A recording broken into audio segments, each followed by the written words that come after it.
ህይወት ምስጢራዊት እያ ይትረፍዶ ነቲ ዘይወነና ነቲ ዝወነናውን ወትሩ ሕንቅል እያ ዝኾነ ሰብ መዓልቲ ትወልዶን ድሒራ ድሕሪ ካልኢታት እንታይ ከም ትኸውንን በዓላ ይብሉን ንኹሉ ከም ዘጋጠሞ ይገጥሞ ከም ዝኾኖ ይመሳሰሎ ንዝወረዶ ይቕበሎ ወዘተ ወዘተ እቲ ዘገርም ግን እቲ ሓቂ ከምዚ እናሃለወ ዝኾነ ሰብ ነታ ዝነብረላ መዓልቲ ከም ዝተቆጻጸራን ግድላ ኣዕርዩ ከም ዝፈትሕላን ኣብ ኣእምሮኡ ሰሪዑ ዘገም እናበለ ራእዩ ከተግብር ምህቃን እዩ ኣነ እውን ካብዞም ሰብ ኢለ ዝጽውዖም ዘለኹ ፍጡራት ብምዃነይ ህይወት ንዓይ ሕንቅል እያ ምስጢር ምፍጣረይ ዝተኸወለኒ ግድል ምንባረይ ምፍታሕ ዝኣበየኒ ምስ ግዜን ዕድመን ዘገም ምናበልኩ ዝሳለ ተጓዓዚት መወዳእታ ምዕራፈይ ሞት ምዃና ርግጸኛ እየ ካልኣይ ዓለም ከም ዘሎ ሓዘንን ጓህን ዘይርከቦ ሓሳብ ፈጣሪን ንሓሰብካ ብሓጎስን ፍስሓን እናዘመርካ ትነብረሉ ዘመን ከም ዘሎ ግን ካብ ኣቦይ ዝረኸብክዎ ኣፈ ታሪኽ ኣለኒ ሓቂ ሓይሽ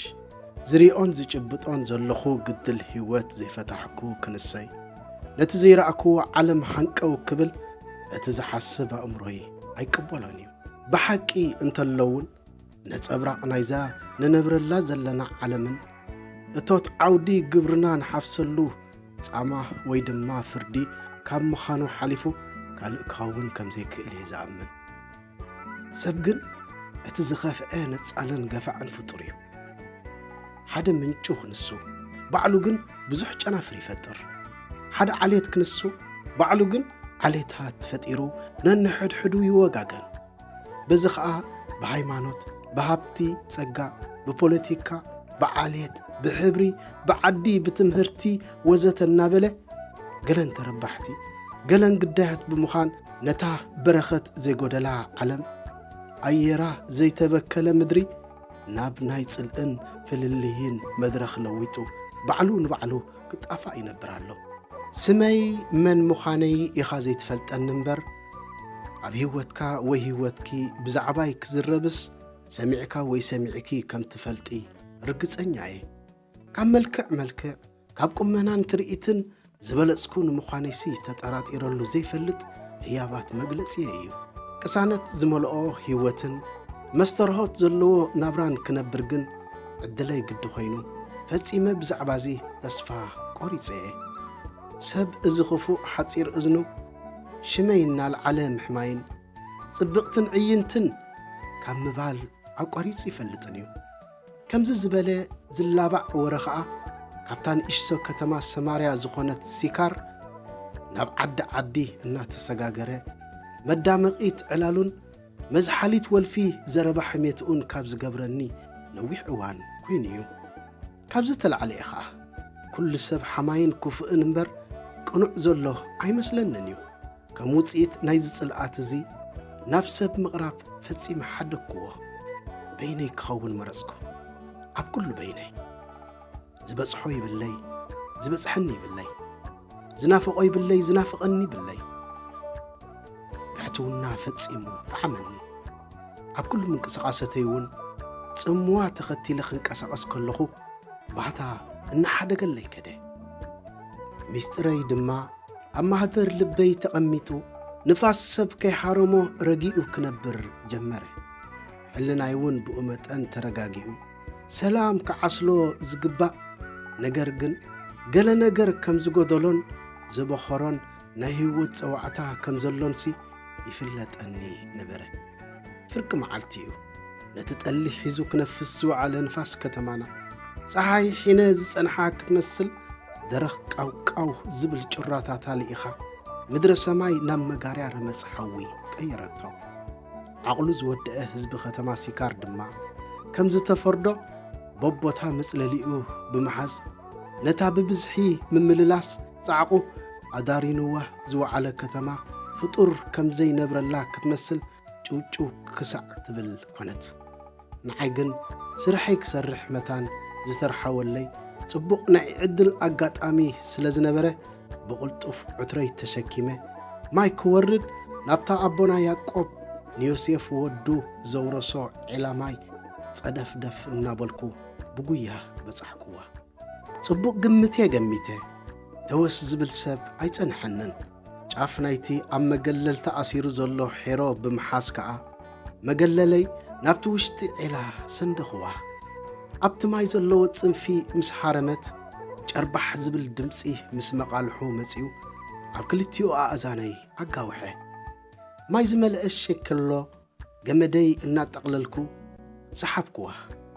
ነታ ሸከሎ ብኢደይ ተቐቢለ ድማ ኣብ መወዳእታ ናብ ዕትሮይ ክዕረቓ ክብልን ጽቡቕ ምልኩዕ ውቃበ ወጅሁ ዝስሕብ በዓል ሙሉእ ሞጎስ መንእሰይ ኣብ ቅድመይ ቆይሞ ረኣኹ ምስ ምርኣይ ንዕኡ ንእለት ሰንበድኩ በቲ ትሑት ልብኻ ዝስሕብ ልዙብ ዝኾነ ኣዘራርብኡን ኣቀራርብኡን ማይ ከስትዮ እንተዘይልምነንስ ጽምዋ ተኸቲሉ ንምዕማፀይ ክጸናቶ ዝጸንሐ ሽፍታ እዩ መሲሉኒ ነይሩ ኣይሁዳዊ ምዃኑ ምስ ፈለጥኩ ንሕናን ኣይሁድን ከምዘይ ንተሓጋገዝን ከምዘይ ንተሓባበርን እናተንባህኩ ስለምንታይ ማይ ከስትዮ ይሓተኒ ከም ዘሎ ሓተትክዎ ንሱ ግን ኣርዑት ፍልልይ ኣይሁድን ሰማርያን ዝሰባብር ክንየው ቃላትን ብስጋ ስግደትን ደቂ ሰብ ብሓቅን መንፈስን ሰግድላ እዋን መጺኣ ከም ዘላ ብስልጣን ዘለዎ ኣባሃህላ ገለጸለይ ኩለን ካብ ኣፉ ዝወፃ ቃላት ልሳን ብቕብኣተን ንልበይ ከብርኽኦ ተፈለጠኒ እቲ ንጽበዮ ዝነበርና ክርስቶስ ዝበሃል መሲሕ ከይከውን ከዓ ገመትኩሉ ንሱ ከዓ ከይደ ሰብኣየይ ሒዘ ክመጽእ ሓተተኒ ኣነ ግን ንኹሉ መለክዕቲ ሰብኣይ ዝበሃል ምልኣት ህይወት ዝህብ ብፍስሓን ረሓቦትን ዘንብር ኣኽባሪ ምዃኑ ካብ ምእማን ዝተላዕለ ነዚ ዝገብር ሰብኣይ ከዓ ክሳብታ እዋን እቲኣ ስለ ዘይረኸብኩ ሰብኣይ ከም ዘይብለይ ነገርክዎ ንሓቅነተይ ኣይረገጻን ክንየው ቃል ልሳን ኣብ ልቢ ዘሎ ኩሉ ከንብብ ዝኽእል መለኮታዊ ሓይሊ ከም ዘለዎ ኸርእየኒ ግድደልዩ 5 ሰብኣይ ከም ዝነበሩንን እቲ ሕጂ ምሳይ ዘለውን ሰብኣየይ ከም ዘይኮነ ብዘገርም ጥበብ ዝመልኦ ቃላት ገይሩ ማረኸኒ ኣብዛ እዋን እዚኣያ ድማ ግድል ሕንቅል ሕንቅሊተይ ዝተፈትሐት ጽሞና ዝባሓቶ ባብ ልበይ ተሰይሩ ብርሃን ሓቂ ከምዘይቋርጽ ፈልፋሊ ማይ ክመልአኒ ጀመረ ኣረጊት ሰበይ ጸላእክዎ ቃላት እቲ መሲሕ ሓጥሊሉ ንቕጽበት ዝዘነና ነብሰይ ከዓ ንምስክርነቱ ደው ክትብል ከም ዘለዋ ተመጻበዐት እቲ ዝፍውስ ክርስቶስ ኢየሱስ ነቲ ናይ ባርነት ዘመነይ ተመልኪቱ ዝደንገጸለይ ክመስል ከምቶም ምስኦም እናዋዕለን እናሓደረን ክንሱ ነገር ግን ምስቲ ውዓል ልቦንኦም ተደፊኑ ሰማያት ሰማያት ናብ ኣርያም ዘንቃዕርሩ ዝነበሩ ዘይኮነ ብግህዶ ክግለጸለይ ፍታው ኾነ ክርስቶስ እቲ መሲሕ ምዃኑ ርግጽነት ባዕሉ ነገረኒ እዚ ታሪኽ እዚ ሓቀኛ ታሪኽ እዩ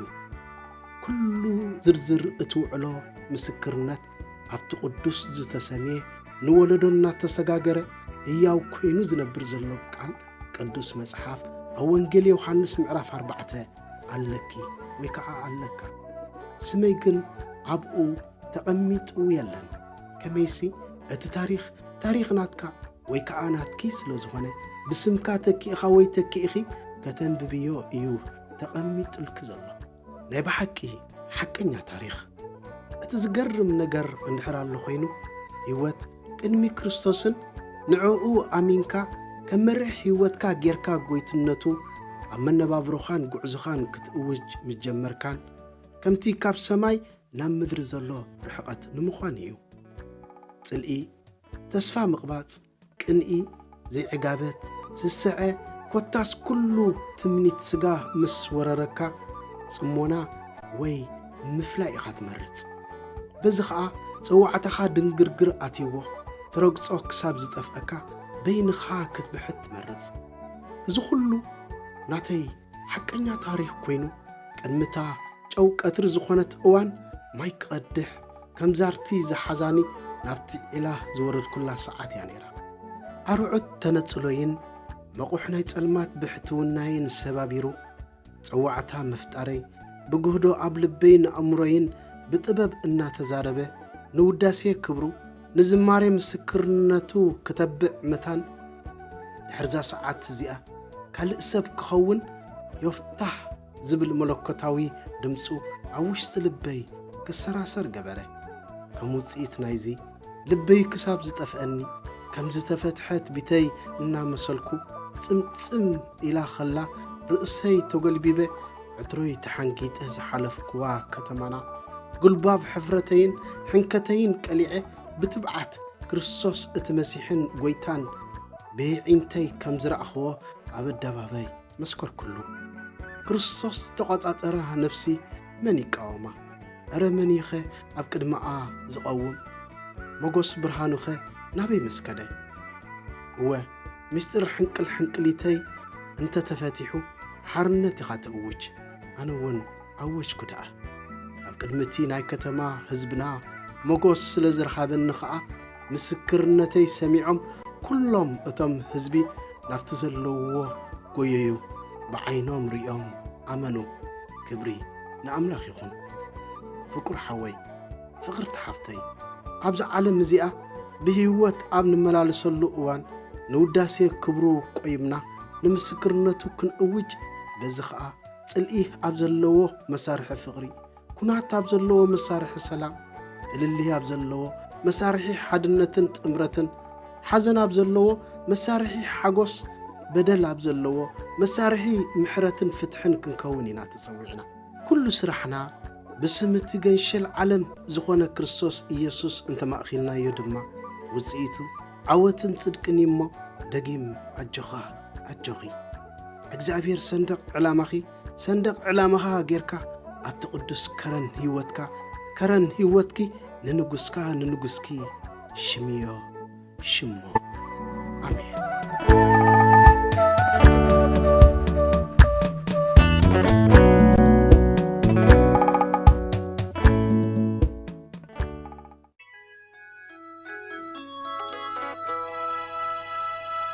ከምቲ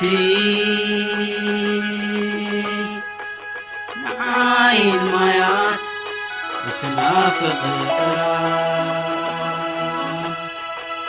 ከምቲ ንዓይን ማያት እትናፍቕ ኣብ ደረቕ ጽምው ቦታ ኾይነ ይናፍቐካ ኣብ ደረቕ ጽምው ቦታ ኾይነ ይናፍቐካ ኣብ ደረቕ ጽምው ሕይወት ኾይነ የድህየካ ደረቕ ጽምው ቦታ ኾይነ ይናፍቐካ ኣብ ደረቕ ጽምው ሕይወት ኾይነ የድህየካ ሕንቅል ሕንቅሊተይ ክትፈትሓለይ ብመንፈስካ ክትሕደስ ነፍሰይ ኣብ ደረቕ ጽምው ቦታ ኾይነ ይናፍቐካ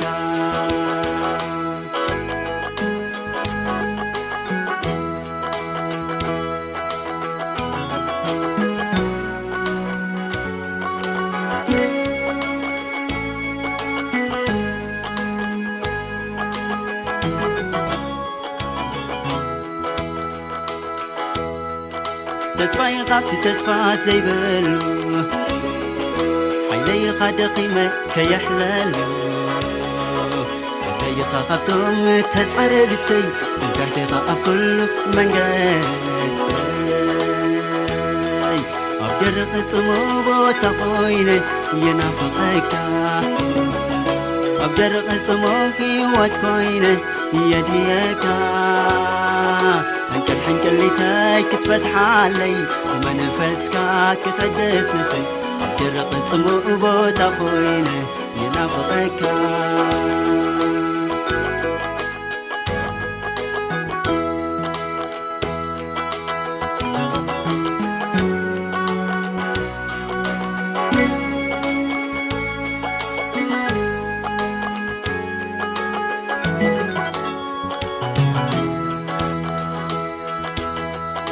نايز العالم هيوت ألوكا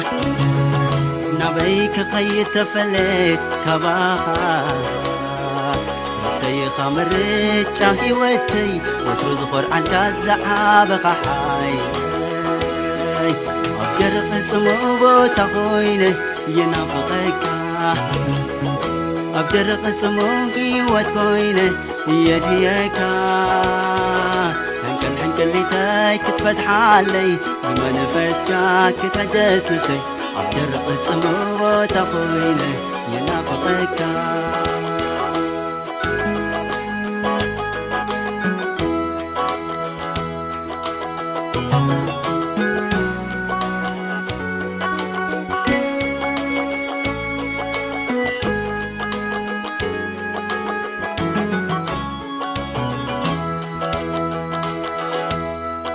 شكر يزك فلو بتصاي ጭንቀት ይዝነግሮ መማኽርተይ ኢየሱስ ኸምስቲራ ወዓርከይ እትድንግጽ ብጸበባይ ብመከራ ደረቐ ጽሙ ቦታ ኾይነ የናፍቐካ ኣብ ደረቐ ጽሙ ሕይወት ኾይነ የድየካ حنكليتاي كتفتح علي ومنفسك كتحدث نفسك أقدر أتصمو وتقويني ينافقك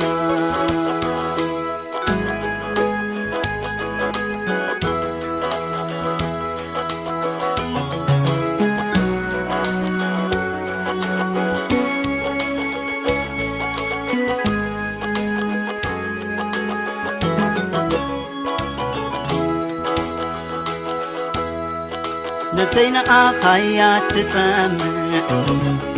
مدحان كان رديت كان تنافق بملأت برقت كتراقبا بتصقى منفس قدس كتسلم أبدرق تسمو تخوينة ينافقك أبدرق تسمو كيوت كوينة يديك حنكليتاي كتفتح علي منفسك كتحدث نفسي أبجرق الصموبة تخويني ينافقك